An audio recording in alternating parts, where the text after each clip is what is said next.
Spark conversations. What's your favorite? Hello, language learners. Welcome back to our exciting journey through the English language. In today's lesson, we'll delve into one of the key conversation starters, asking about favorites.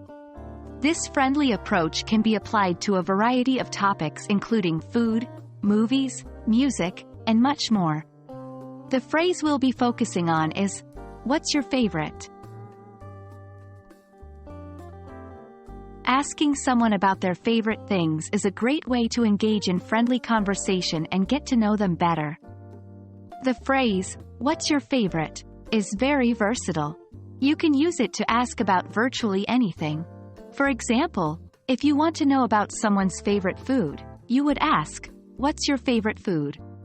Similarly, to inquire about someone's favorite movie or song, you would ask, "What's your favorite movie?" or "What's your favorite song?" Here's a short dialogue that uses this question. Person A: "What's your favorite type of music?"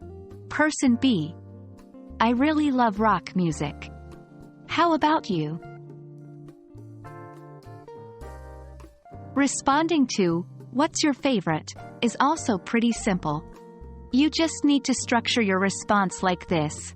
My favorite, blank, is, blank. Let's go through some examples.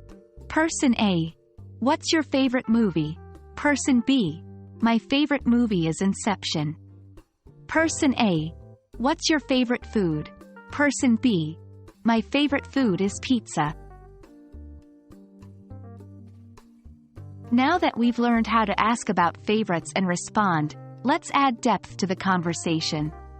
Once a person shares their favorite thing, you can ask why it is their favorite.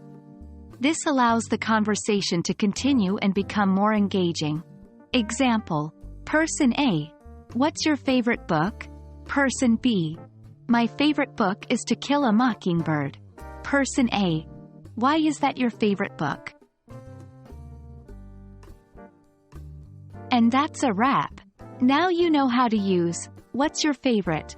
to spark interesting conversations in English.